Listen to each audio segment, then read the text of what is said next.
microphone should be right here. Oh, and the audio's a bit low. Super sorry about that.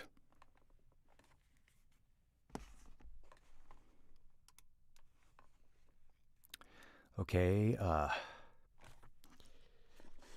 hello everyone. Welcome to this live reading of these Minecraft novels, which include Minecraft The Voyage and Minecraft Dungeons, The Rise of the Archillager.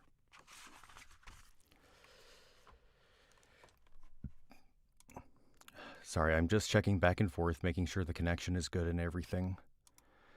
Apparently I can have stuff happen in OBS. Like, I know that's kind of a thing, but at the same time, it's still kind of new to me.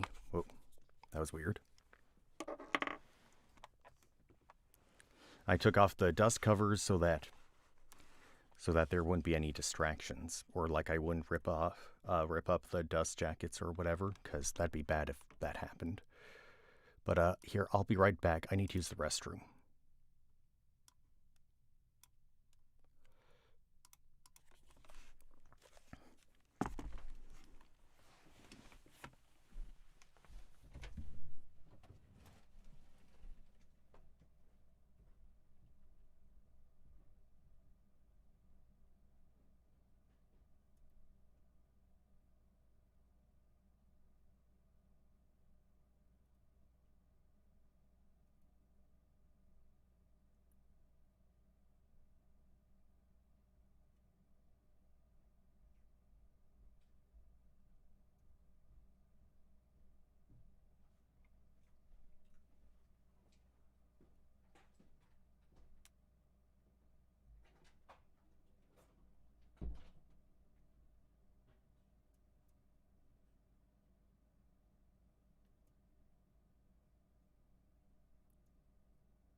Okay, I am back. Here. Hey everyone, it's me, John. I am back, and let's see, microphone's right here, camera's right here. That's what you're seeing down below is the book. Hang on a sec.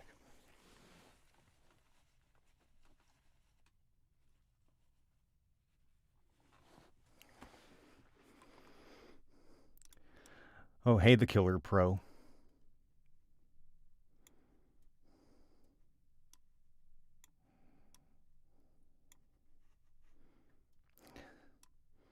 It's good to see you here. How are you?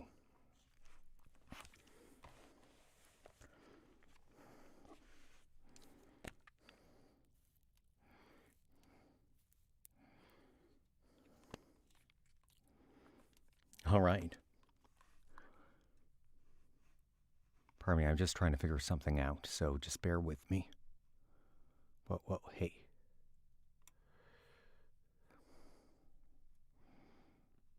Well, so soon? Wait, you didn't even see me read yet.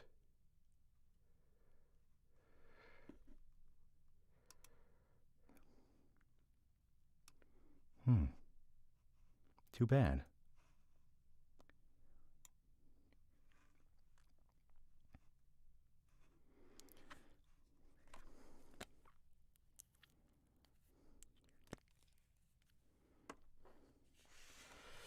Well, here, I'm gonna move the arm a little bit just so that it's a bit closer.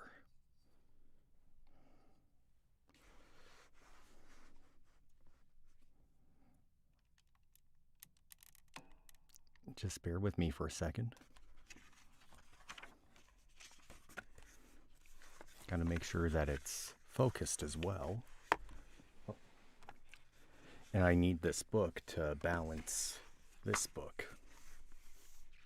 Because otherwise the text wouldn't be straight.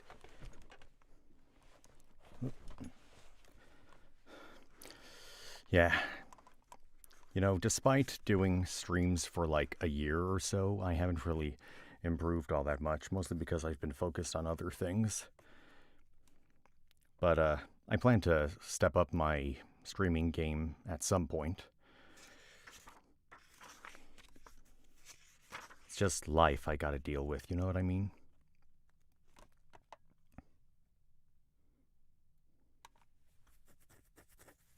I'm just scratching my head.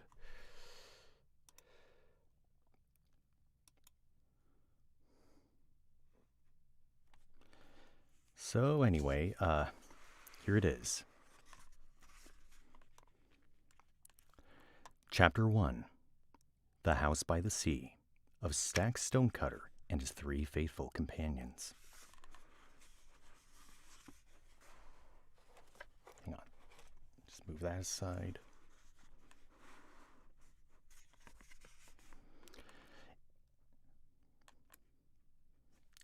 Hang on, the text is a little small for me to read, so... Come on. I'm gonna zoom in a little bit, just bear with me. Or wait, no.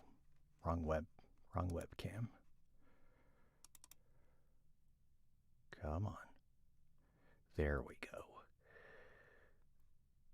Configure video.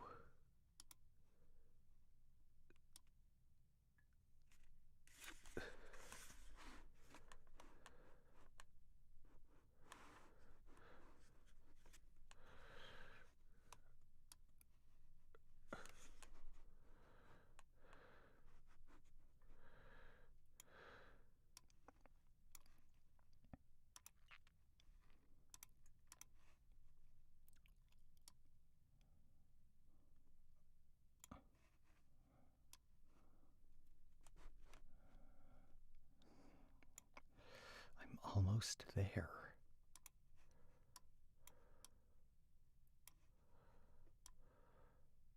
Okay, yeah, this'll work. In fact, one more thing I gotta do. For some reason, the microphone... Okay, there we go.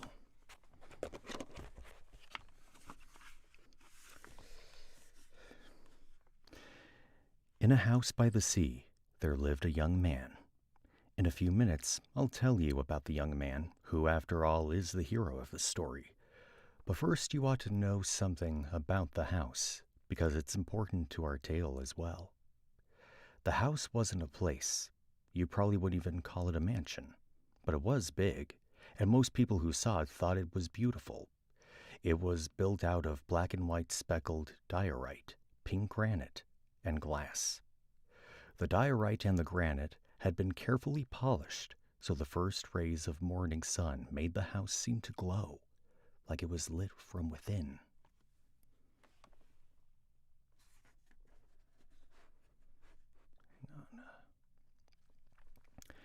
The house had been built into the side of a green hill dotted with white birches, so it looked like it was part of the landscape, instead of something artificial that had been stuck in the middle of it. And the land around the house had been carefully reshaped to make it pleasing to the eye. If you approached the house by sea, you'd step off your boat at the end of a boat and broad are tripping me off. If you approach the house by sea, you'd step off your boat at the end of a broad green lawn, with a line of birch trees to either side. To your right, you'd find a low hill covered with flowers of every color, roses and peonies and tulips and cornflowers and daisies. To your left, beside another low hill, you'd see pens for cattle and pigs and chickens and sheep, and above them you'd find lovingly tended rows of crops, wheat, beetroot, and carrots, and the squat squares of pumpkins and melons. Ahead and above you, you'd see the house. To reach it, you'd pass between the white birch trees, perhaps thinking they looked a little like soldiers on parade, walk around a cheerful fountain that splashed and bumbled in a square of green lawn, and climb a broad flight of polished diorite steps, until you stood at the front door. The young man who lived in the house was named Stax Stonecutter, and he was the third in line of stonecutters to call it home. Stax's grandmother, the first stonecutter anyone had ever heard of, had built a simple dwelling in the side of the hill many years before, little more than a cave chopped out of the dirt and rock. It was her son, Stax's father, who'd enlarged the house and planted the trees and flowers and made the stonecutter home into an impressive estate. Stax's father and grandmother were dead now, buried alongside the rest of his family in a place of honor in the back garden. Stax lived alone, or almost alone. 3 cats lived with him, a black one with golden eyes, a gray-striped one with green eyes, and a Siamese with blue eyes. They were called Coal, Emerald, and Lapis, after some of the rocks and minerals the stonecutter family had mined from the ground over the years.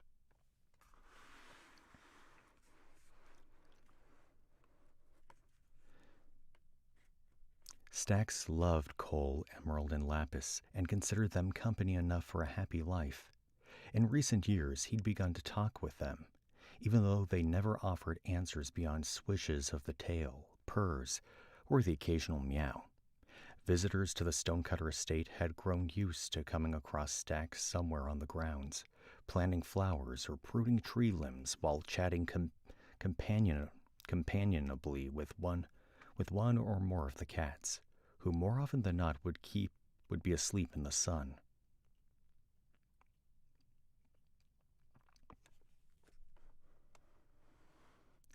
The people who lived near the Stonecutter estate thought this behavior was a bit strange, but then everything about Stax struck them as at least a bit strange. His oldest neighbors remembered Stax's grandmother as a skilled miner who never shied from marching into a dark hole in the ground and returned weighed down and rich minerals and marvelous treasures. The younger ones recalled Stax's father as a great adventurer, a smiling man who loved traveling the world and meeting new people. Stax's father had loved tales. Stax's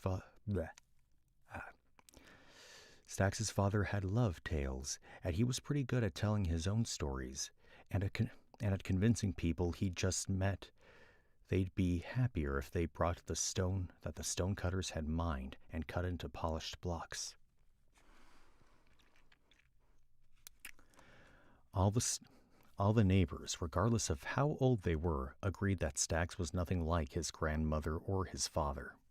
He went to the stonecutter office every few weeks to take care of family business, but as far as anyone knew, he never traveled through the forests or across the plains, or set out on a journey from the stonecutter boathouse to visit any of the lands his father had told such wonderful stories about. Everyone agreed Stax was skilled at mining and cutting stone, having learned this craft from his father and grandmother, but he never expressed interest in finding new mines and seeing what they might contain. People who went to visit Stax at the big house by the sea said he was pleasant enough if you talked with him about cats or flowers, but if you tried to have a conversation with him about anything else, pretty soon he'd get a faraway look in his eye and start to fidget, and a few minutes after that he'd make some excuse, and not always a convincing one, and go back into his house. The kind neighbors felt sorry for Stax, who'd become an orphan when he was just a teenager, and asked what was really so wrong with being a homebody who was more interested in cats and flowers than in mines, which miners would be for the first to tell you were always dark, often smelly, and sometimes dangerous. But the less kind neighbors said Stax was lucky the other members of his family had worked so hard for so many years so he wouldn't have to work at all. And as the years went by and Stax got a little odder with each one, the less kind neighbors came to outnumber the kind ones.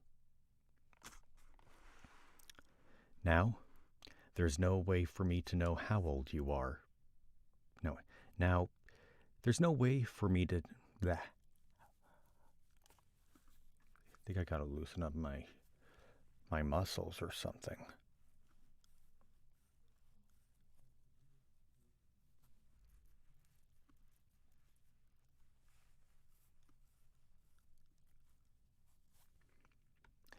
Now, there's no way for me to know how old you are. You might be 8 or 18 or 88 or even 888. All right, you're probably not 888. But no matter what the answer is, you know that it's easy for people to be unkind about things they don't actually know a lot about. So let me tell you one day in Stax Stonecutter's life, the day he came to think of as the last normal day he ever had, because it was the...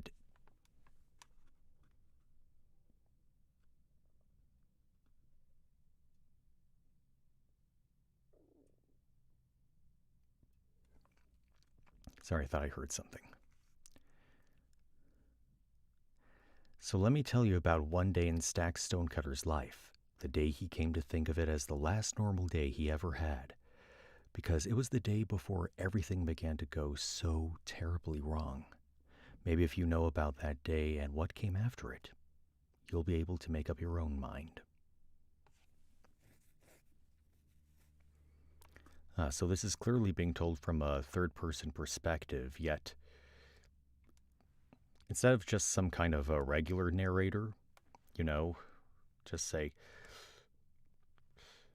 saying like, main character went to go do this, he saw this, then this happened, then that happened. And then there'd be like quotes from the main character or dialogue from the main character.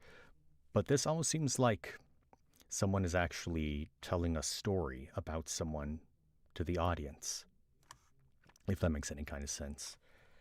There was a weird sound coming from my door, so don't worry. This will barely take 5 seconds.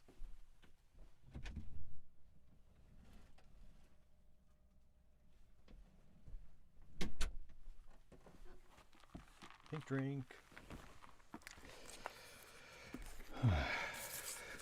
Right. Now, I have to admit, it is a little weird to, have this kind of setup going on at the moment. I mean, me using 2 cameras is nothing new, but right now I can actually see the chat inside OBS rather than going to YouTube itself. I mean, I can still do that, but I don't know. I think it makes it a bit less... I think it makes it a bit less stressful if I'm not able to see how many viewers or likes I have at the moment, so I'll just stay inside OBS for now.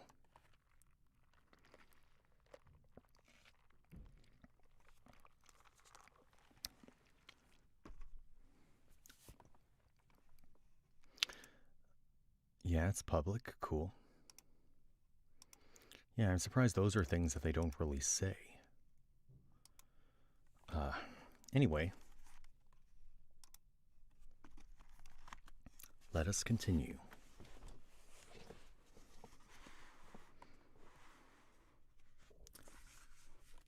Chapter 2. The Last Regular Day. Breakfast with the kitties and unwelcome. An unwelcome visitor, duties on the estate, a job for an axe. Things are put right, however briefly. This particular day began with a sunny morning. Stax woke up late, in the upstairs bedroom that had once belonged to his father.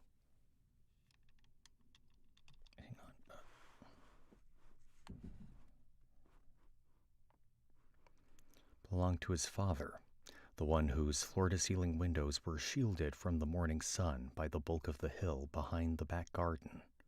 He rubbed the sleep from his eyes and carefully lifted up Cole, who was sleeping on his chest, and then Emerald, who was sprawled across his knees.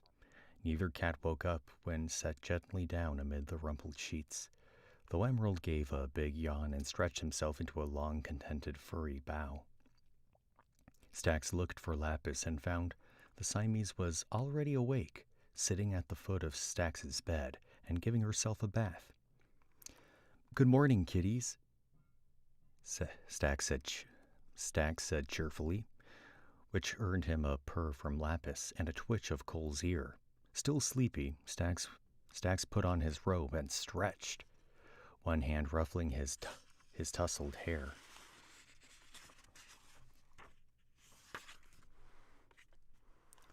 From the upstairs bedroom, a ladder led down to the main floor of the house, while a door opened onto a balcony overlooking the back garden. Before he opened the door to the balcony, Stax peered through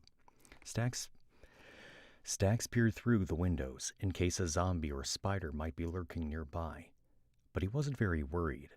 It was some time after dawn, late enough for any dangerous night creatures to have burned up or sought shelter from the sun, and the Stonecutter estate was dotted with lanterns set on diorite columns. Or is it diorite columns? Here, I'm gonna look that up quickly.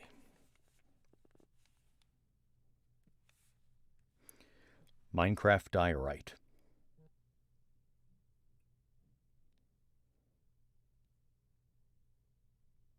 Well, I said diorite, and it brought up diorite.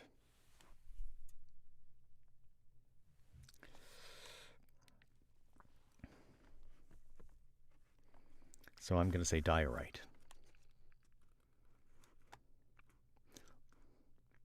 And the Stonecutter estate was dotted with lanterns set on diorite columns, carefully spaced to discourage evil things from approaching the house. There had been a spider lurking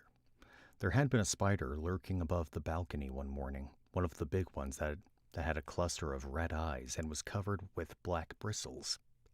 That had given Stax a fright and left him out of sorts for the better part of a week. When had that happened?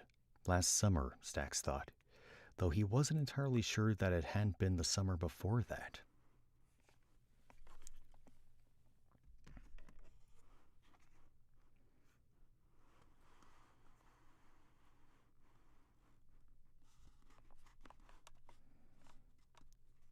This time there was no spider. This time there was no spider, or any other monstrous thing to disturb the peace of the morning, just bright sunshine and a warm breeze. Reassured, Stax left the door open and leaned against the balcony railing, looking down into the black garden. Below, he could see the edge of the diorite swimming pool his father had built, half in sunlight and half in the shadow cast by a ceiling of rock and dirt. The water looked cool and inviting, and Stax decided that a dip in the pool would be an excellent way to end what he suspected to be a hot afternoon. Next to the pool, a wooden hatch sat on the edge of a lush green lawn. That was the entrance to the Stonecutter's richest mine, with its deep central shaft. Farther away, under the oldest birches and near a sparkling blue waterfall, lay the graves of his parents and grandparents, surrounded by flowers. Stax's eyes rose to rose to the ridge on the far side of the back garden, and the diorite pillar that stood atop it, crowned by a brightly lit lantern. That marked the edge of the estate. Beyond it to the west was a crescent-shaped bay, fringed with a beach and thick green forests. If Stax followed the shoreline, a day's walk would take him past a Stonecutter mine on an island offshore, and then to a small house set into the side of a mountain surrounded by scrubland and acacia trees. A no-frills outpost his father had set up as a base for raising cattle and exploring the tunnels and lava tubes beneath the mountain. Furnished with a little more than a bed, furnace, chest, and crafting table. Stax hadn't visited it since he was a child, and wondered if the outpost was still there. But of course it was. Why would anything have changed? No reason to go all that way, though, right, Lapis? Stax asked, reaching down to pet the Siamese, who was putting her head against his shins. Not when there's so much to do here, starting with getting 3 hungry kitties breakfast. He dressed and climbed down the ladder, emerging in the middle of the house's main floor. Ahead of him, through a wide wall of glass blocks, lay the lawn and fountain, with a line of birches leading down to the sea. To the left was the Stonecutter trophy room, with its high ceiling, and next to that, a small, low-ceilinged bedroom overlooking the lawn. Behind him was the door to the back garden and a combination storeroom and workroom, with chests against one wall and furnaces, crafting tables, and looms against the other, as well as a ladder leading down to the enchanting room, another storeroom, and the pool. To Stax's right, past a cluster of couches and chairs, was another wall of glass framing a door leading out to the lawn.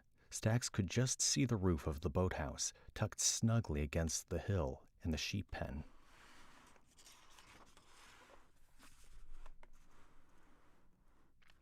As Stax prepared breakfast, Cole, Emerald, and Lapis all made their way down from the upstairs bedroom to twine themselves round his ankles, meowing as if on the verge of starvation.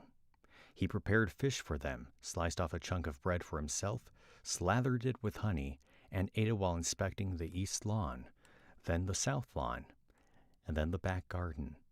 All looked as it should, which was to say all looked the same as it had yesterday, and the week and month before that.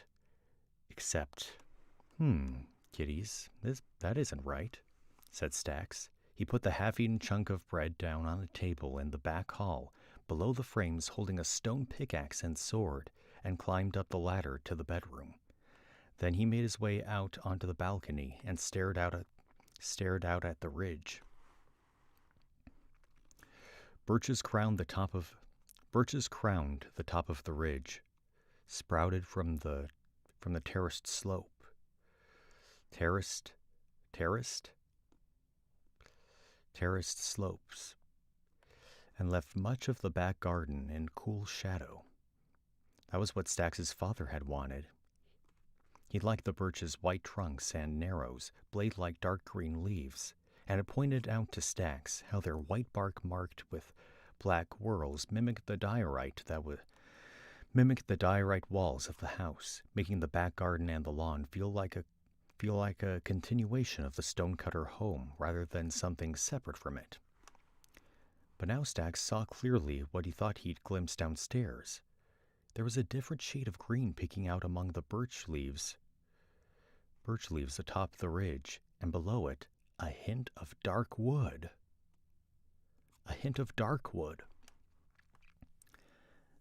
Now, how'd I miss that? He asked himself, having forgotten that Cole, Emerald, Lapis were still downstairs, happily reducing their fish breakfast to bones. An oak tree has grown up into the view. We can't have that now, can we? What would Father say?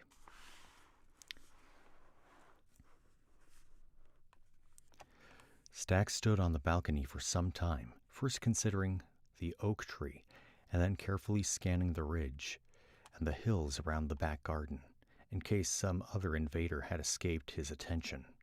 But all else was as it should be. Well, that's it then, Stack said. We'll have to revise the day's to-do list. But he didn't head out to deal with the tree right then, or indeed for the next few hours.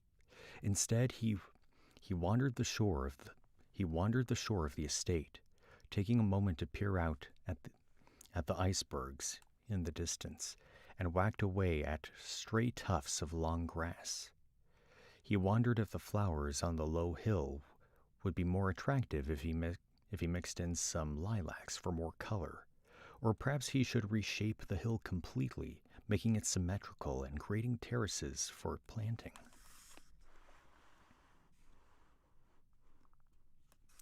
Stax decided reshaping the hill was too big a job for one day, particularly such a hot one, but promised himself that he'd consider the idea again in a few weeks. He checked in on the cows and the chickens, gathering milk and eggs for the larder, and finished his rounds by hopping the fence to stand amid the Stonecutter flock of sheep, which included white ones, but also ones with red, yellow, blue, and orange wool. He must have left the door to the house open behind him for a while. For a while he was in the sheep pen. For a while he was in the sheep pen. The cats joined him and alternated between purring and mewling for attention. I think we need a purple sheep, Stack said, eyeing the red and blue sheep munching grass in the corner. Don't you think so, kiddies? An estate needs every sheep of every color, after all. Cole chose that moment to meow, and Stack shook his head. Dye a white sheep purple? Well, we could do that, I suppose. But more proper to do it the natural way, don't you think? Anyway, I'm not sure if we have any purple dye in the storeroom.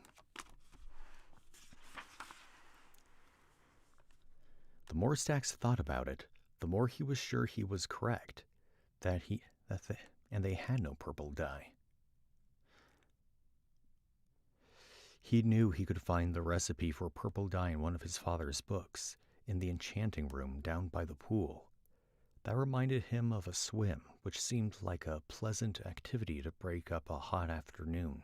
The sun was midway down the sky, but it was still uncomfortably humid, and no sign of rain, and looking at the sky reminded Stax once again of the oak tree that had grown up where it didn't belong. He vaulted over the fence, thinking grandmother wouldn't have approved of taking such a shortcut instead of using the gate. This time he made certain to shut the door of the house behind him, though Lapis, as usual, had to take her time deciding whether or not she wanted to come in.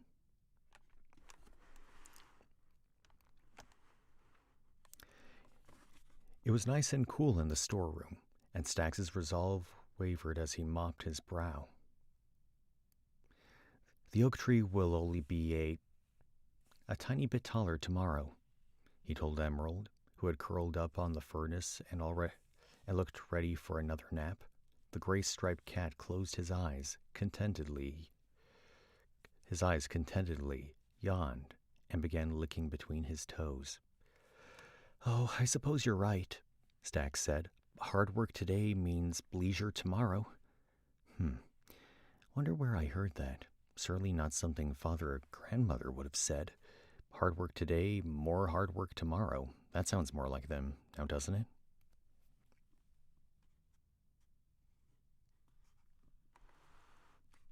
The tool chest opened with a wheeze of hinges, revealing its carefully arranged contents, swords and axes next to shovels and hoes. There were stacks of armor and quivers of arrows and coils of bowstrings. Pairs of shears sat next to compasses and planks of exotic wood brought back from Stax's father's expeditions. Stax selected a diamond-bladed axe, testing its edge and quickly pulling back his finger. He slung the axe over his shoulder, giving Emerald a companionable ear rub, and headed for the back door. He thought about removing a diamond chest plate, or at least a helmet from the armor stand in the trophy room, but immediately decided against it. He hadn't sighted a creeper on the ridge in many months. The day was oppressively hot as it was, and surely the axe would be sufficient protection against any unexpected hazard. Though an axe wouldn't be the right tool for that job now, would it? He asked Cole, who was trotting across the lawn next to him, tail held high. Grandmother would have a fit. Stax glanced guiltily at the shady place in the garden where the Stonecutter gravestone stood, but a few minutes later, he had climbed to the top of the ridge, peering up at the sun, which was now nearing the horizon. There was the oak tree ahead, a young tree, only recently grown from a sapling to fight its way through the shade of the birches and stretch its limbs into the sun. Wrong place for you, I'm afraid. Wrong place for you, I'm afraid, Stax said apologetically, giving the young oak a little pat and looking to make sure Cole had chosen a safe distance for snoozing. He swung the axe at the oak's trunk, the deep, heavy thwack echoing off the hill and the gleaming white and pink walls of the house. A few strokes and he'd hewn the tree through, allowing him to take aim. A few strokes and he'd... Wait, is it hewn or hown? I'm going to say hewn. He'd hewn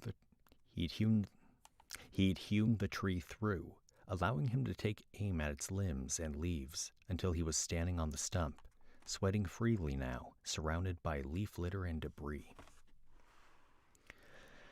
There's a good day's work done, Stax told Cole, whose only answer was to stretch a little farther in search of sun. Stax hopped off the oak stump, cut it down, and began to gather the wood he'd chopped, whistling cheerfully until the place where the oak had stood was clean and neat. Maybe it was his imagination, but...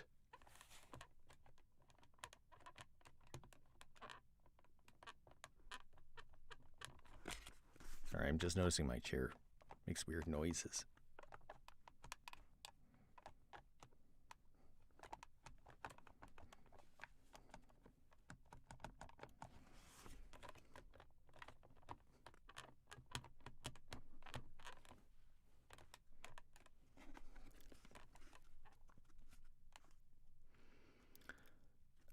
Anyway,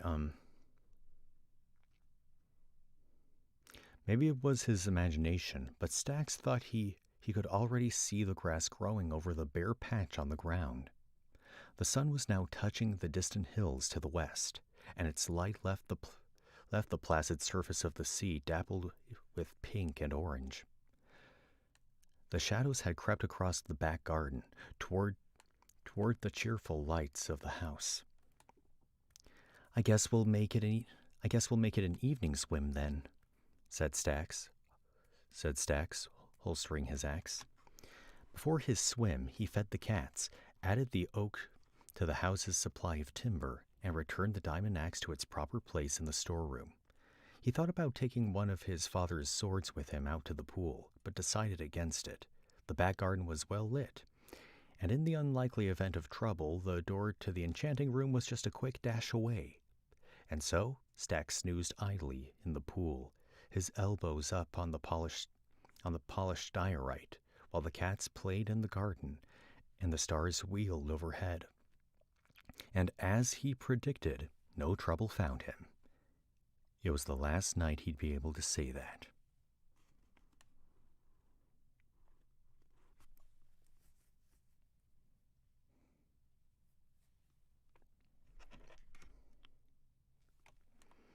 Oh, dang, that was 2 chapters already? Oh, I don't know about you guys, but I kind of zoomed through that book. Oh, bro, there's only been 14 pages into the story?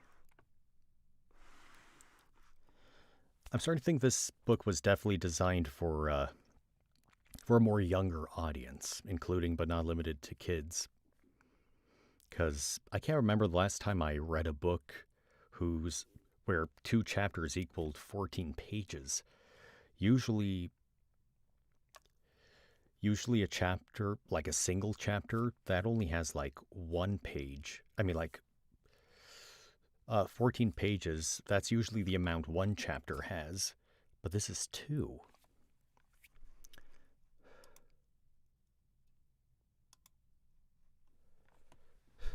Does my voice sound funny today? I think it sounds a little funny today. But I'm still giving the best, I'm still doing whatever I can to make sure I give this an okay performance at the very least. And forgive me for stumbling.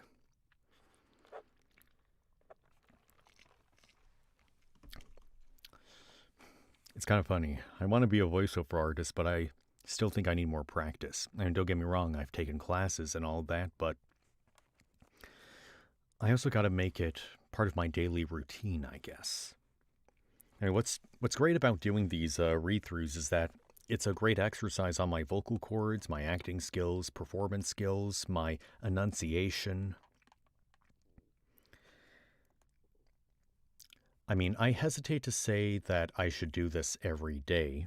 I mean, read from books every single day, because really, who has the time for that kind of thing? I mean, I'm not just talking about myself. I'm talking about all of you who tune in to watch these things. It's like, that's too many videos for me to catch up on. And that kind of gave me an idea of of how to do live streams from now on. At least these kinds of live streams. I think they should only be made public for a limited amount of time. Let's say, once this gets released and, the pre-recorded live stream is already up, I'll make it so that it'll last for maybe only a week or 2 until it's no longer public for people to see.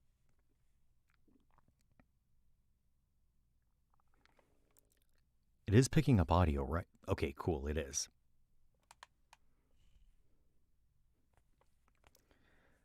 Sorry, I'm just being paranoid about something, Like I said, I've been experiencing technical difficulties today with OBS and basically all of my equipment. And that's why I started late today. Here.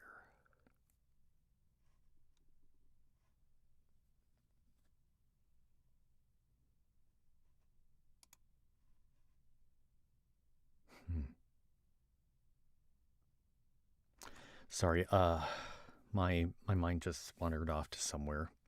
I've been thinking about the future of this channel. I mean, I already kind of gave sort of a description of the situation, in the message from earlier today when I said I'd be doing this live stream. I got to put more posts about okay, the live stream is starting in 3 days, now 2 days, now 1 day. It would hype the audience or whatever. There's got to be a way in which I can just be, ready to go like that. Because, I feel really embarrassed about taking up so much time just setting things up when I said I would start at 4. I guess I just have to expect the unexpected more often.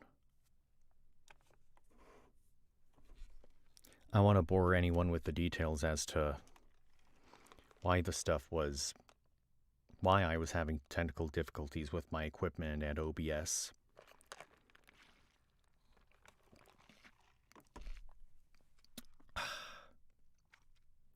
What's that? Just bear with me a second. What the heck is that? Oh, okay.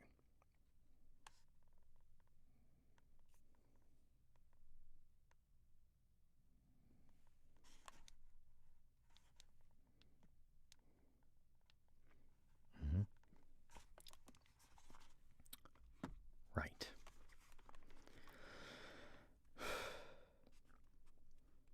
I'm going to read one more chapter from this because, you know, this part right here where it says, it was the last night he'd be able to say that. You know, that's supposed to, like, be foreboding for our main character, Stax.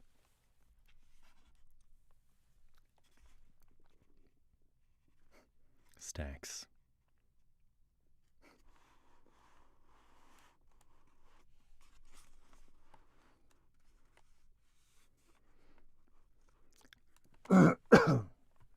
Sorry, I don't want to cough into the microphone. That would not be pleasant for you to hear.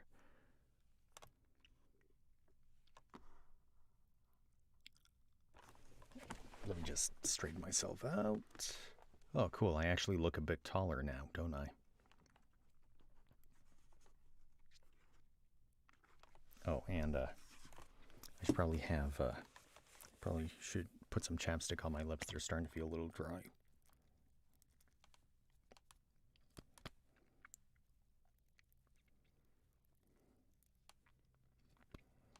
I usually like to have a thick layer on my lips. You wouldn't believe how paranoid I get when it comes to like a cut lip or a cold sore. I mean, at least with like a cut on the leg, a scrape on the arm, you can cover that with a band-aid. But if the cut is like on your lips, like you're in trouble there. Also, like normally people could handle a, you know, like cut to the face, like here, maybe even on the nose, but the lips are like the most flexible part of the face. You know, they move in different directions or whatever.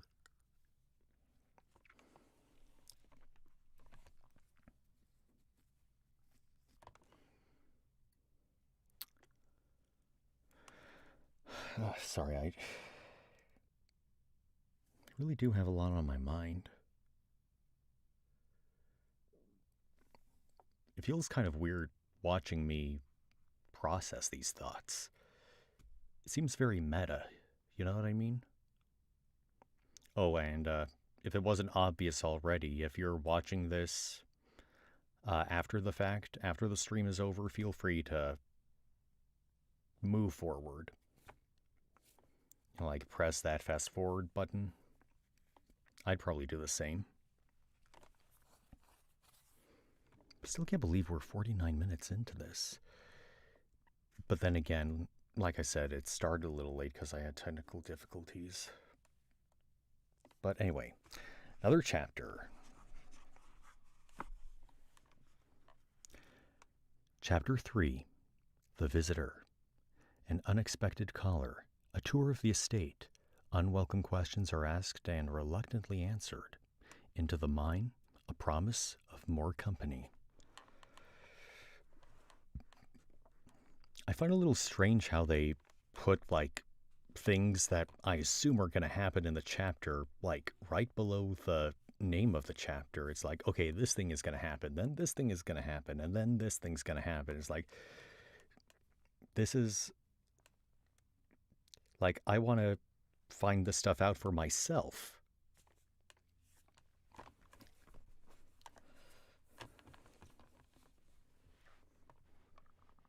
Anyway,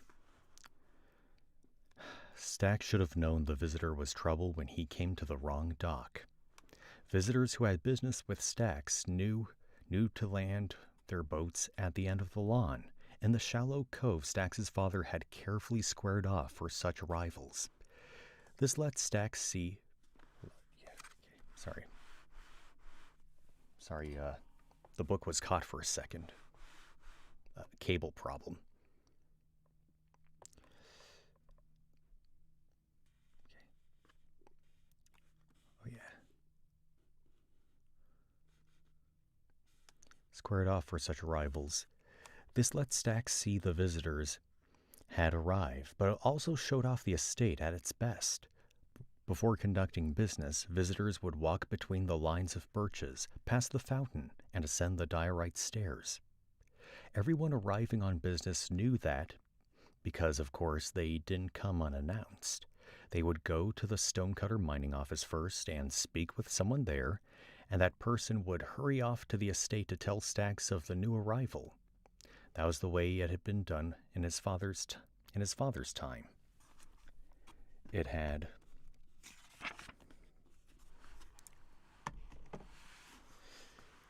had worked well then, and Stax had seen no reason for anything to change. This visitor came unannounced too.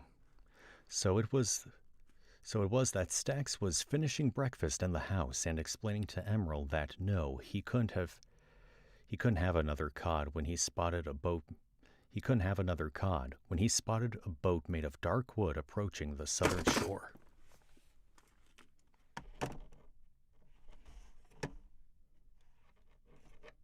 Sorry about that.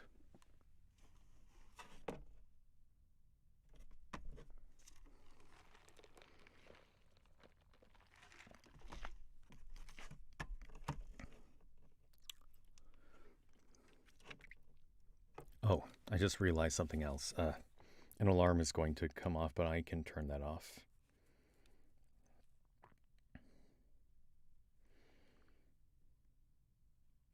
Where? Oh, there we go. I feel crazy embarrassed right now.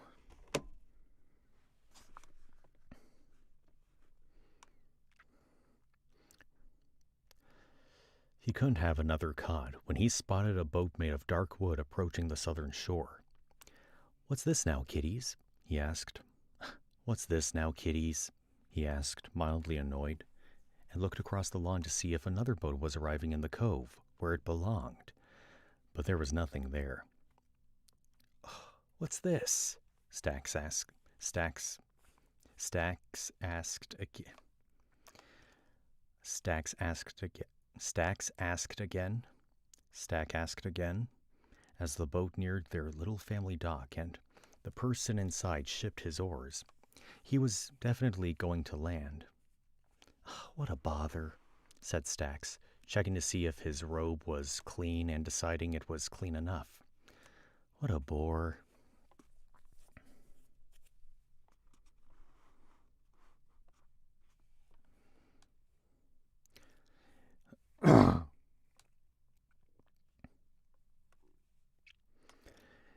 He was still muttering variations on this as he opened the south door. He got to inconvenience and imposition while pulling on his right shoe, and started across the lawn.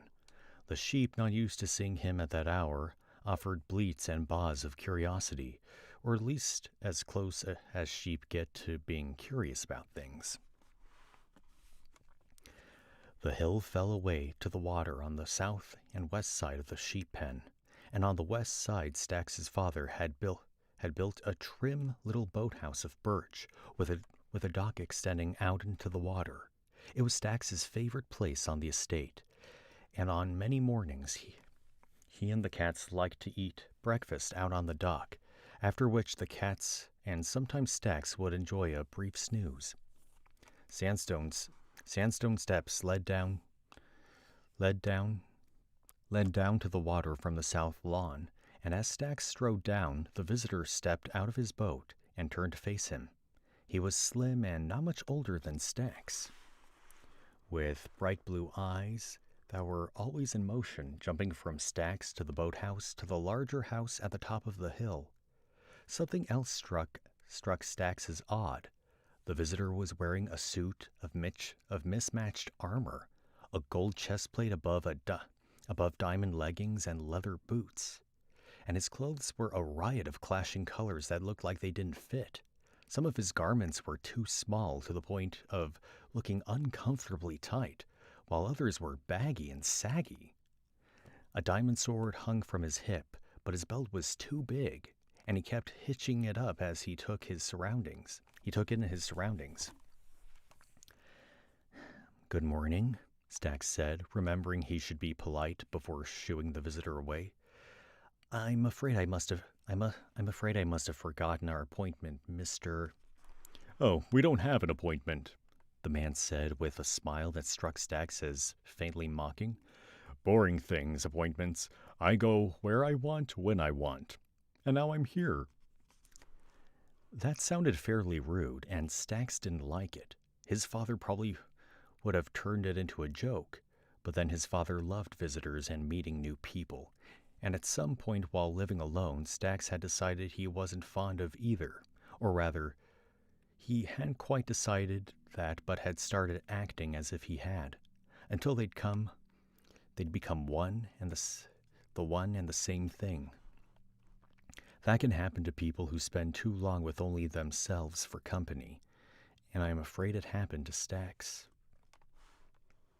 So instead of making a joke or turning the conversation somewhere different, Stax stared at the new arrival and crossed his arms over his chest. "And your business is?" he asked. You might call me a collector, the man said, his eyes studying the house with his intent blue gaze. Of experiences. "I don't see how experiences can be collected," Stax said. Now the man laughed, a brain guffaw that went on an uncomfortably long time. I'm sure you don't, Stax Stonecutter, he said. Stax had made up his mind that he didn't like this unannounced visitor, but it was mildly reassuring that the man knew Stax's name. That suggested he at least had some reason for arriving on the dock. He tried to think of how his father would have handled the situation. "You have me at a disadvantage," Stax said. "You know my name, but I'm afraid I don't know yours." Dude, that is a line from Harvey.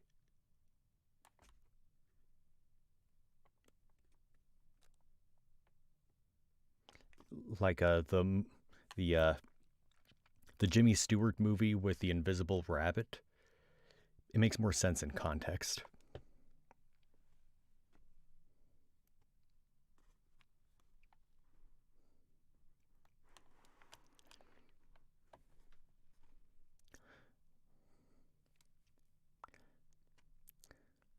That's because I haven't said it, but since we're going to be well acquainted, it's time I did. Fuge Tempro, at your service.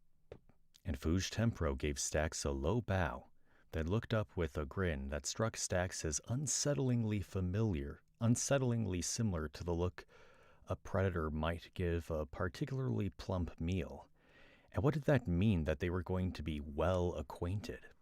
Stax reluctantly decided his father would have treated this Fuge Tempro like any other potential business partner, even though he had arrived unannounced and was behaving strangely, even rudely. "Never let a poor first impression get in the way of turning a profit," his father had said, or at least that sounded like something he might have said. Stax didn't like the idea. What he most wanted to do was order the man to go away, and this minute. But he forced himself to behave the way he thought his father would have. "Well, now that we know each other, how can I help you, Mr. Tempro?" Stax asked. "By giving me a tour of your home," Fuge said. "It's an impressive property. You must have worked very hard to make it what it is." "Well, yes," Stax said. That is, my father did most of the work, to be honest. My job is more to keep things running." "And what does that require?" Fuge asked. "Why, well..." Stax wasn't quite sure what to say. Cutting down the occasional oak tree and plucking tufts of tall grass from the lawn didn't seem like the kind of work that would impress a potential business partner. The house mostly runs itself, to be honest, he said. As does the business, really. As does the business. Really, Mr. Tempro, you should have stopped by our office before your visit. There you could see samples of minerals we mine, as well as blocks we've shaped and polished. I assure you, our workers are the best in the business. Stonecutter by name, stonecutter by trade, that's what we say. The forced cheerfulness sounded ridiculous to him, but Fouge was barely listening. Offices, bah, he said. Offices are where people go to die. Once they've given up and accepted what the world thinks they should be. For a collector like me, the home is the key to understanding a person's soul. So lead on, Mr. Stonecutter. And he gestured at the house, as if their roles were reversed. And Fouge was the one who lived there, and Stax the visitor asking for a favor. Stax was so flummoxed that before he quite knew what was happening, he was leading Fouge around the grounds, showing him the allée of birches and pointing out that the fountain's central pillar was made of glowstone, which lit up the lawn at night. Now, if you're like me, you're probably thinking, "No, Stax, don't! You can't see! This is a horrible mistake!" And without skipping ahead too much, I could tell you that Stax spent many, many lonely nights and anxious days thinking something very much like that. But Stax had grown up happy and comfortable, without ever having been touched by evil. And like most people who grew up that way, he thought that meant evil never would touch him. He would figure out that he was terribly wrong about that. But by then, of course, it would be too late.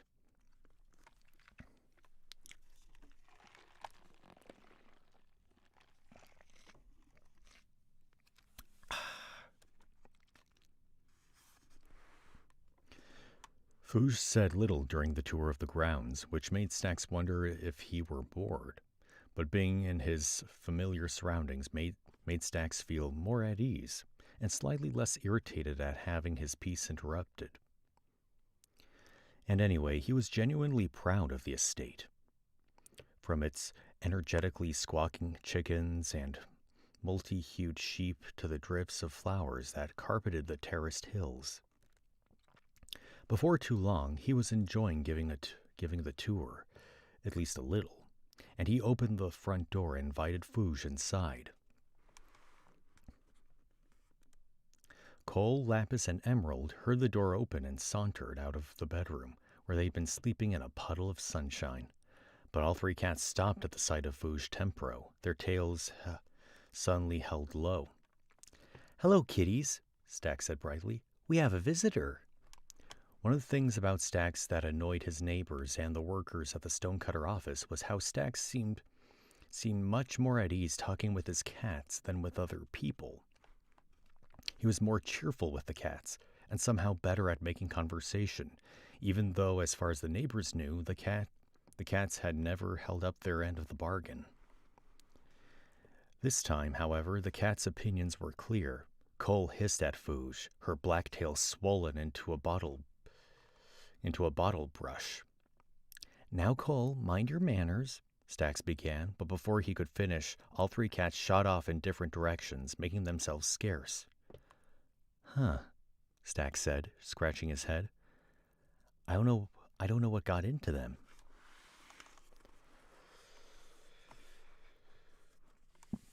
Animals don't like me, and I don't much like them, Fouge said matter-of-factly. Lead on, Mr. Stonecutter, lead on. Okay, bruh, if your pets don't like a person, that usually means something's up. Like, if you have the friendliest dog in the universe, and you bring over a friend, and the dog is like, either trying to bark at the friend or snapping at the friend, there's probably something wrong there. Sorry about that. Where was I? Oh, right. Foosh had no more to say about the inside of the house than he'd had about the grounds. His eyes skittered over the paintings, the furniture, and the flowers in their pots, betraying no apparent interest until Stax led him to the trophy room. This room is on the site where my grandmother spent her very first night here, Stax said. That was just a hole hacked out of the hillside. Grandmother didn't even have a bed. She huddled inside all night, listening to monsters howl on the other side of a dirt wall. And look at it now.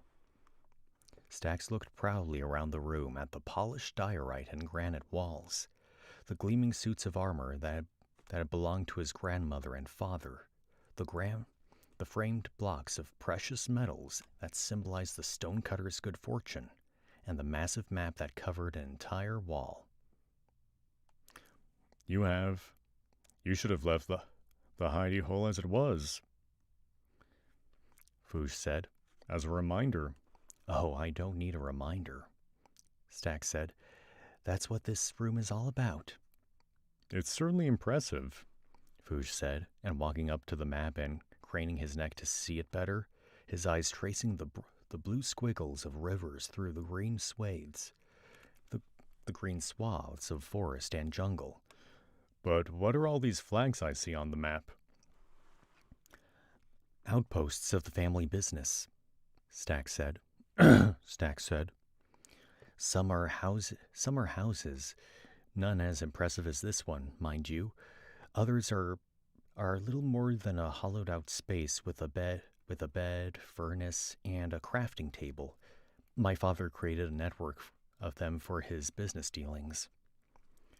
What a busy man your father was, Foosh said. What happened to him then?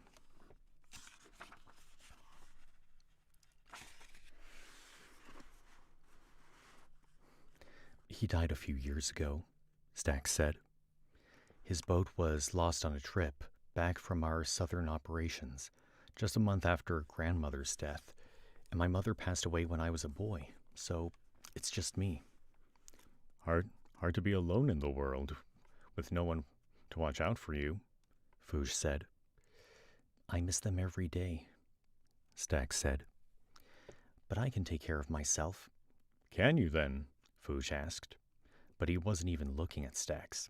He was intently studying the map. He pointed to a green flag at its center.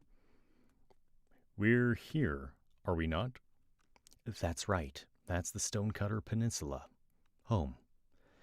And this would be the ice field I had to navigate to reach you, Foosh said, tapping a section of the map just east of the peninsula. Hazardous seas, Mr. Stonecutter. But of course you'd know that, seeing how you live so close to the icebergs. Oh, I've never taken a boat out there. Too dangerous. Too risky. What would be the purpose of a journey like that, Mr. Tempro? To see what's practically at your front door, Foosh said, and shook his head. Never mind. What about this flag here, up in this orange area to the north? That must be an interesting spot. Badlands by the look of it. Never been there either, Stax said, a bit stiffly. The folks in our office could tell you more about the outposts if that's what you're interested in. It seems you've never been much of anywhere, Foosh said, and Stax opened his mouth to object, thinking that was the final straw, and that this was a chance to order this disagreeable man to leave. But before Stax could get the words out, Foosh smiled broadly. But then who could blame you for staying home when you live surrounded by such beauty? That was the first polite thing Foosh had said. Stax decided to look at the bright side. It was good that the man had finally remembered his manners. I just realized that there are a couple of what I assume are spammers in the chat, because it says Vom Red, and Vor Red. Like, is this some kind of red rum thing or something? Yeah, I'm super sorry about that. It was just weird. Yeah, super weird.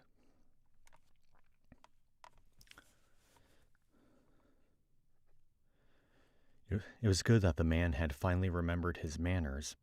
Stax nodded modestly, but Fouge had already turned to look out into the back garden, his eyes moving from the pool to the hatch in the lawn. That hatch leads to the main Stonecutter mine, Stax said, a bit reluctant but determined to do what was right for the business. Would you like to see it? Very much so. Very much so, said Fouge. And Stax led him out the back door into the backyard, then opted for the hatch. He climbed down a ladder that ended at the top of a narrow stone staircase, then waited for Fouge to join him. It was cool below ground with a faint ripple of a breeze rising up the stairs. This way, said Stax, and picked his way down the stairs, his footsteps echoing in the narrow space. About 10 blocks down, there was a landing with a door and a narrow window looking into a storeroom that contained mining tools and other supplies. From there, the staircase turned and ascended deeper into the ground, but was no longer enclosed by a wall on the right. Watch your step. Sometimes visitors get a little disoriented here, Stax warned as Fouge picked his way down behind him. Why would they... Oh, said Fouge, and one hand reached reflexively for the wall. Aha.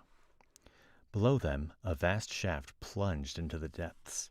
Its opening was 20 blocks wide on each side, the walls rough-hewn stone, with a narrow staircase clinging to them. Down, down, down ran the steps, looking like a thin thread that had been glued to the rock. Torches had been hammered into the walls at irregular intervals. Stax could see the speckles of their orange light down the darkness. A rising wind made the flames gutter at their clothing. The flames gutter and their clothing ripple. How deep does it go? Fouge asked, his back against the wall.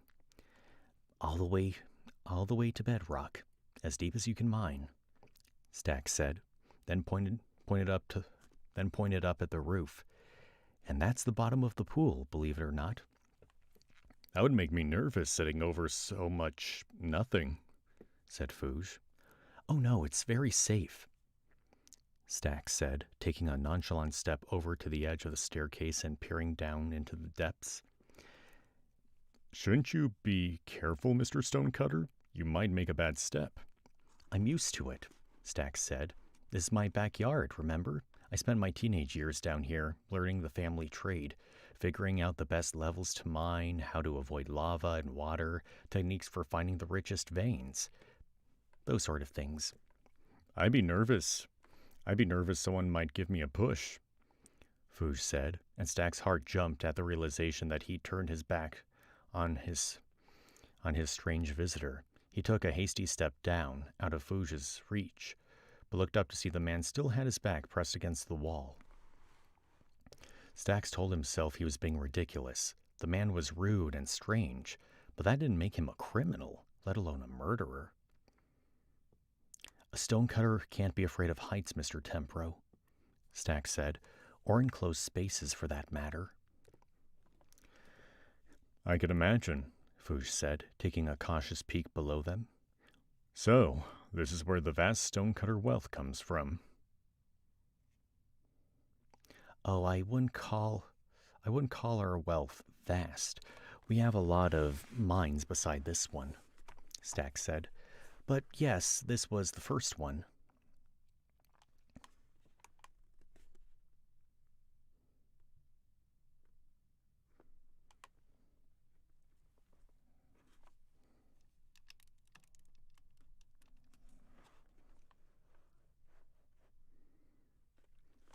Grandmother started digging, mostly for coal and diorite. Then she and my father expanded operations, tunneling all the way down to bedrock and excavating the mine complex just above it. From the central shaft, that's what we're standing in, tunnels run for hundreds of blocks in every direction. It must be easy to get lost, Fuge said. Oh no, it's actually nearly impossible. We have a system, you see. The feeder tunnels are always 2 blocks wide, and you can tell you're in one. Then the branch tunnels are a single block wide, and arrayed in a grid around the feeder tunnels, like twigs around a tree limb or limbs around a trunk. But really, it's simpler if we go down so you can see for yourself.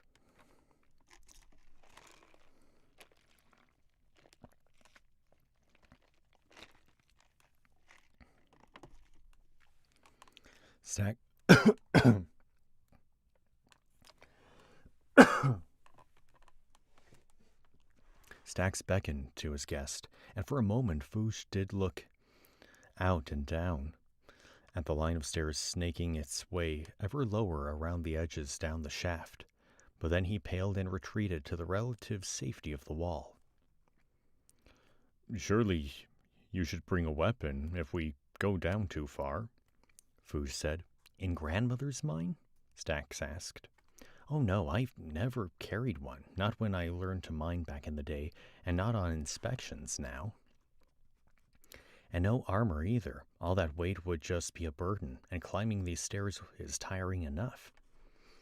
And here I thought you were never reckless. Stax Stonecutter, Fuge said, his eyes glittering. Yet it turns out you go gallivanting through the lightless bowels of the world without so much as a little knife in your hand or a tin pot in your head to keep your skull from getting cracked. Stax laughed. The mines used to be perilous, true. Grandmother would tell tales of fighting skeletons in the dark that would make your hair stand on end. But any caverns were cleared out or sealed off long ago, and the shaft is inaccessible from the outside. Nothing can get in except through that hatch above us. And I assure you, everything is well lit, Mr. Tempro. It wouldn't do to have evil things take up residence on the premises, now would it? No, I imagine it wouldn't, Fuge said. I thank you for the tour. It's been most informative. And then, without waiting for Stax, he headed back up the narrow staircase. By now, Stax had grown used to this visitor's abrupt manner and figured it was Fuge's fear of a world of bright sunshine and green grass. As they re-entered the house,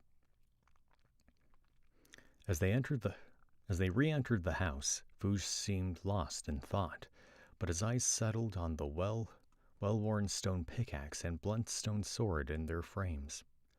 Quite a place of honor for a pair of broken things, he said. Those were Grandmother's. She made them that first night in her dirty hidey hole, Stax explained. They were worn almost down to nothing by the time she hit her first vein of iron.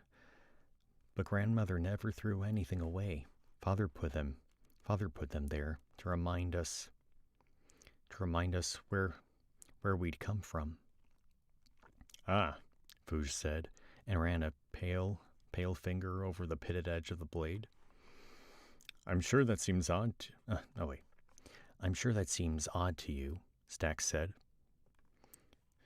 For in truth, he'd always thought the old pickaxe and sword looked shabby, and he'd thought about putting them away in a storeroom and finding something else for that space, perhaps a bright, cheery painting or an arrangement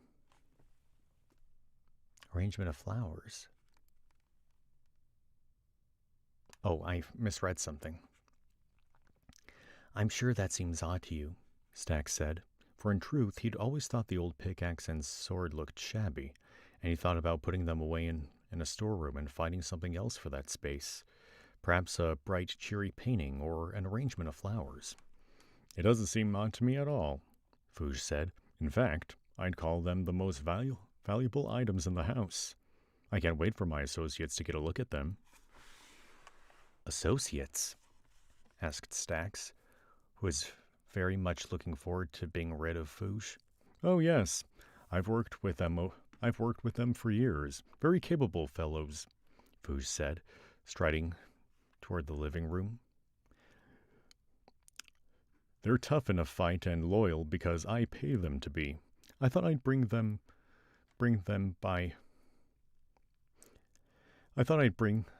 by day after tomorrow. For a moment, Stax felt like he was falling, but then he got his bearings, and they crossed the south lawn. And as they crossed the south lawn, he shook his head at Fouge in what he hoped was a stern manner. I have to insist that our future dealings go through the office. That would be much more efficient for both of us. But it wouldn't be more efficient, Fouge said, striding down the sandstone stairs to the boathouse and the clock. It won't be, at all. My business is here, with you. Stax wondered what his father would say in this situation, and reluctantly decided he'd say Fouge Tempra was a difficult and demanding customer, but a customer nonetheless. But it was distasteful, to say the very least, to think of yet more strangers in his house, at another morning spoiled, particularly if Fouge's associates had the same deplorable lack of manners as their boss. What if they tracked in mud or stepped on the flowers? No, the day after tomorrow simply won't do, Stax said, stalling for time. I'm frightfully busy. You see, there's so much to do on the estate. I simply can't clear my schedule. It's quite impossible. Fouge smiled, his unpleasant smile, the one that made Stax think of a wolf that had cornered a lamb. Yes, it's obvious you're a very busy fellow, Stax, he said. What's on your overflowing to-do list, then? Well, there are the cornflowers to be planted on the ridge, Stax said, and the birches need to be trimmed. They're frightfully shaggy. 3 flower pots need to be made, and I don't have any clay in the storeroom, so that's a whole expedition right there. And, well, look right here. That plank on the deck is cracked. It needs replacing. That does seem like a lot of work, Fouge said. And how long will these labors take you, do you think? It occurred to Stax that none of this was Fouge's business, and he shouldn't have discussed any of it with him. But it also occurred to him that it was too late to do anything about it. Oh, probably a week. That's probably a week, Stax said, thinking a week would surely be too long for Fouge to wait. He would have business elsewhere, and he would leave Stax in peace, and pretty soon the entire unpleasant morning would fade from memory. But Fouge just smiled and gave Stax a little bow. A week, then. I'm looking forward to it, Stax Stonecutter. Stax forced himself to smile back and say something polite and meaningless as Fouge rearranged his baggy, ill-fitting garments and grasped the oars of his boat. But Stax wasn't looking forward to it, not at all.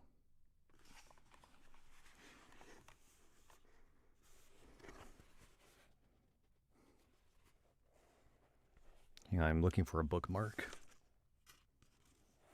Here we go. So yeah, that's the story so far for Minecraft The Voyage. I'll be right back. I gotta use the restroom.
Okay, he is back. How's it going?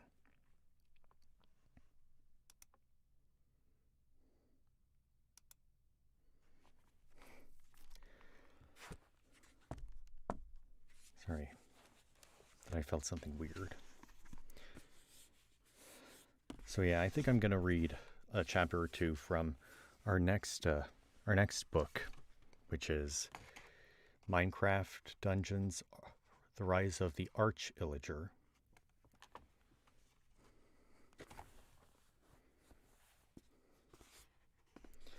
So yeah, unlike previous Minecraft books, this is based off of Minecraft Dungeons, which is kind of different from, which is very different from your typical Minecraft book, because it's based off of Minecraft Dungeons.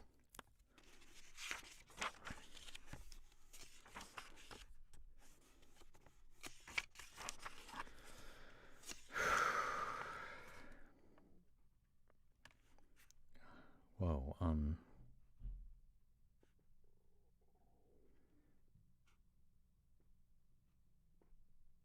sorry, I feel a little funny.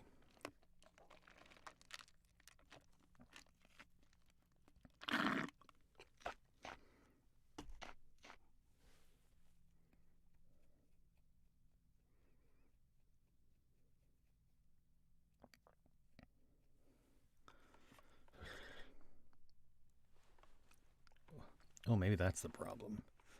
My back is starting to ache.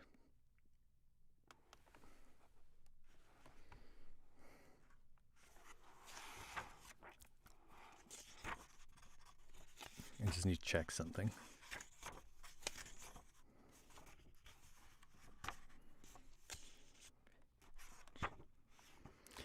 No, I think I'm only gonna read just this prologue, and then I'm gonna call it a day. I feel kind of tired for some reason. I want to read more, but I don't think I have the energy for it.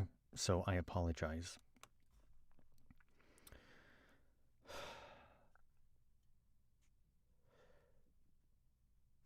Minecraft: The Rise of the Archillager. Prologue.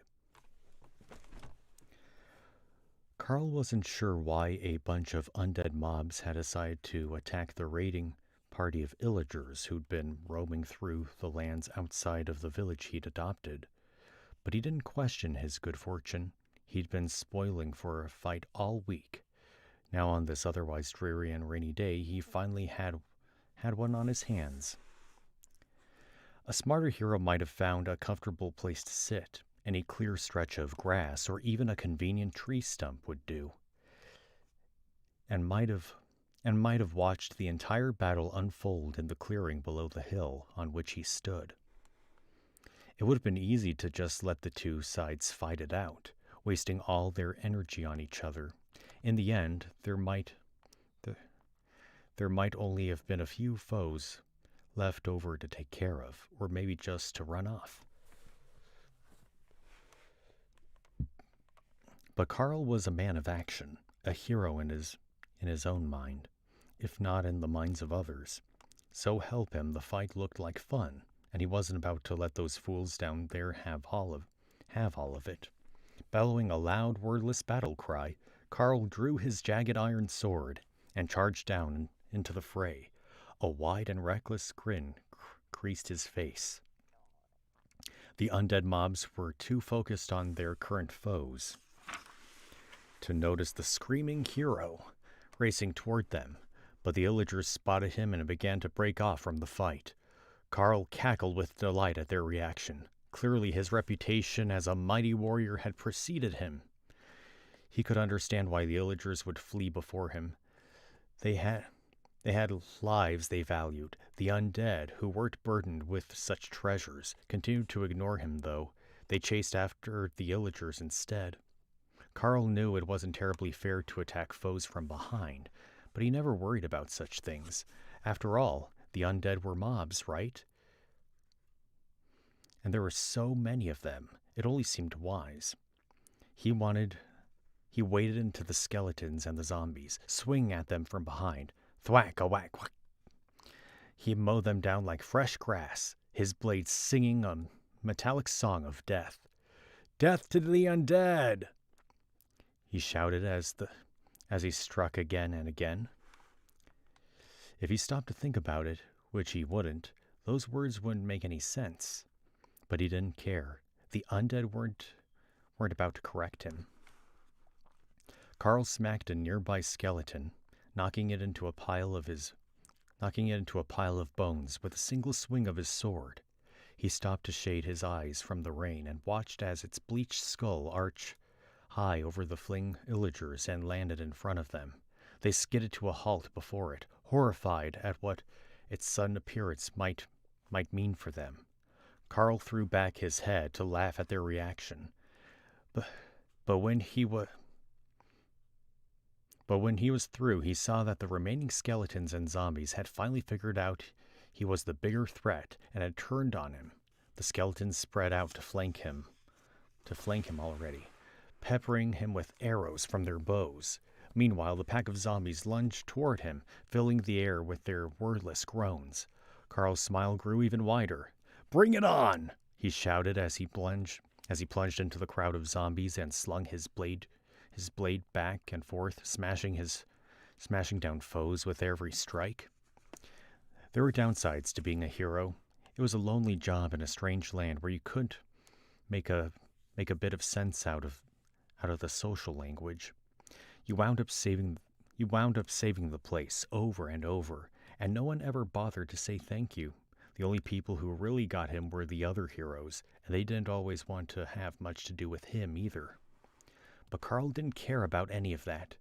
This is what he lived for. He never felt more alive than when he was beating down mobs and taking their loot. The zombies crowded so thick around Carl that they couldn't all get him. Despite this, the skeletons kept shooting at him, planting arrows in the backs of their zombie pals. Carl spun about like a top, hacking away with his sword in every direction. Zombies fell away from him, toppling like saplings before an axe. Few of them managed to lay a rotting finger on him, and even those glanced off his armor, leaving him unharmed. As the crowd of groaning zombies around him thinned, an arrow finally made its way through the melee and caught him on the shoulder. It stuck in his armor, as if it had been fired into a tree. The tip of it had punctured the iron and stabbed into his skin, although not much further. The magnitude of the injury didn't matter to Carl. The fact that he'd been damaged at all made him see red. "Hey!" he shouted at the skeletons. "That hurt!" Furious, Carl put down the last of the zombies with a few quick blows and then turned his attention to the skeletons. "You'll pay for that," he told them, "with your bones!" He flanked the skinny monsters, moving to line them up in a rough row so they couldn't all shoot at him at once. Then he began chopping his way through them like a farmer taking down grains at the harvest. The creatures peppered him with arrows, sticking several more into his armor. But all they did was make him angrier. Fighting skeletons was supposed to be fun for him, not dangerous. As the last bony beast fell before his mighty blade, Carl let out a howl of triumph and spun around to see who else might want a piece of him. His eyes fell upon the hapless Illagers, who had turned to face him, their weapons out and ready. Apparently they'd found their courage in the defeat of the undead. They were too witless to shiver at his approach. Foes with any brains in their heads would have fallen to their knees and begged for mercy, but these nomadic raiders actually charged at him as if they stood a chance. The ridiculousness of the moment brought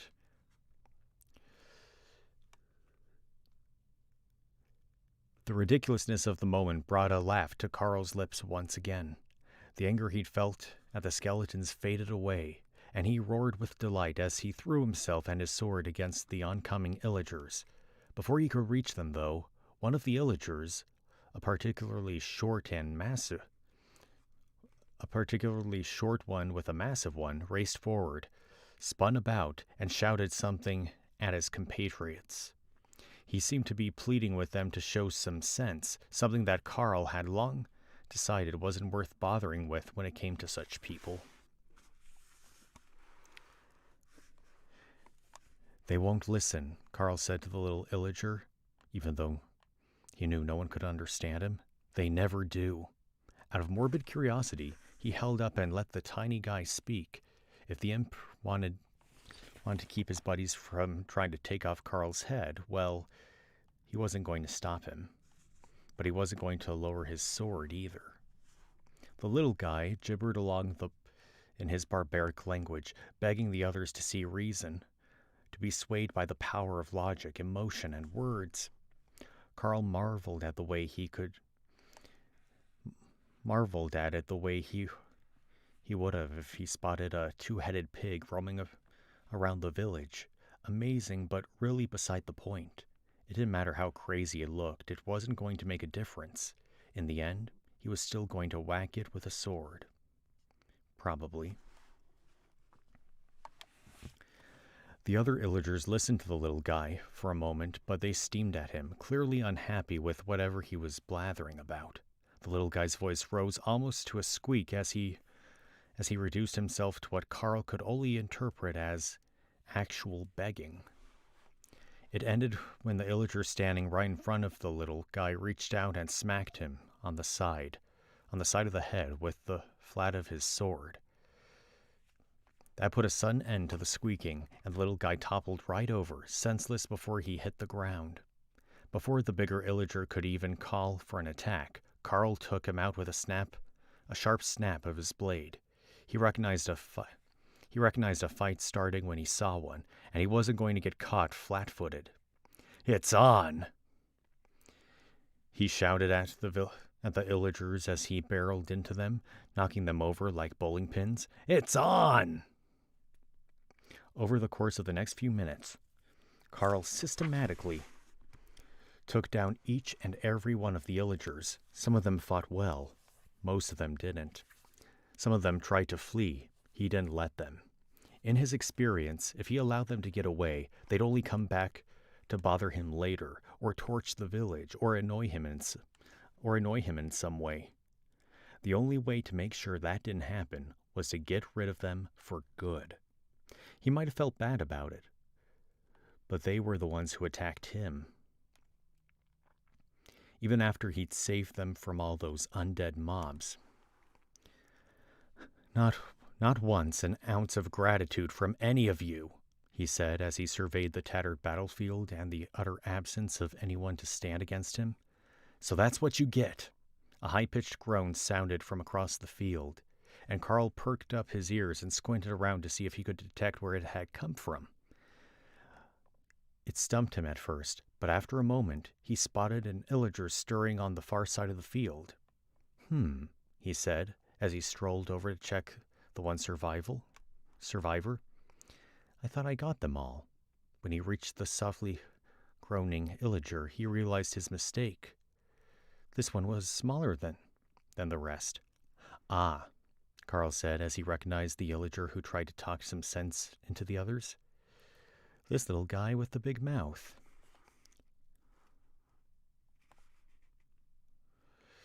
He knelt down next to the creature and turned him over onto his back. "Nice try there, fella," he said with a chuckle.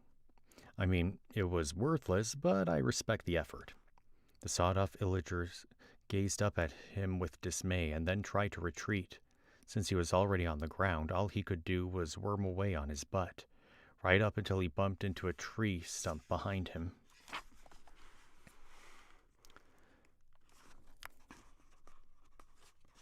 Oh, wait. Carl got up, put away his sword, and dusted off his hands. "I'm not going to hurt you," he told the little guy. "You did me a solid by distracting that big fella anyway. Once I took him out, the rest of your little band of misfits went down easy." The body the little guy had run into let out a low moan. Carl edged up to the fallen Illager and leaned over to get a better look at him. Was that the one he'd stabbed to start the battle with them? Honestly, he had a hard time telling the bandits apart.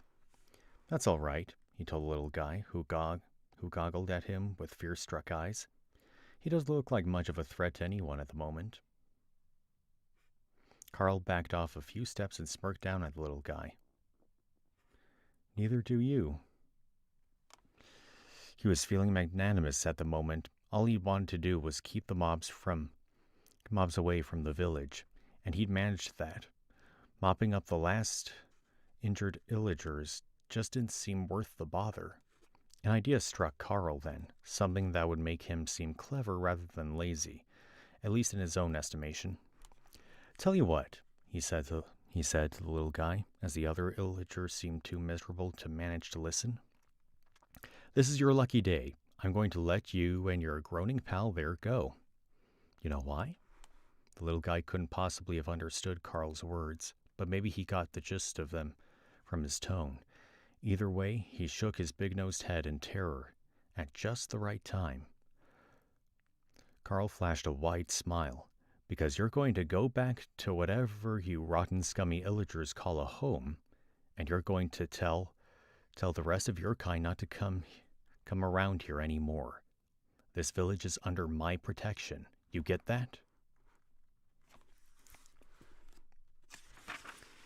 And when your people ask you what happened to you and your friends, I want you to tell them one thing.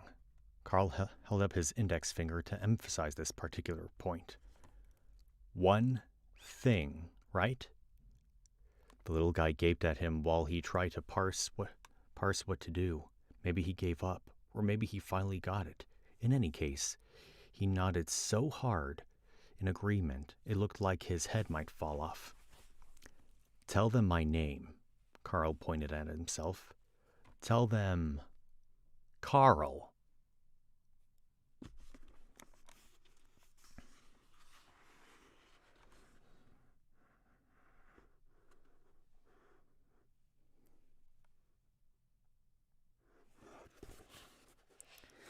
And that was the prologue to Minecraft Dungeons, Rise of the Archillager.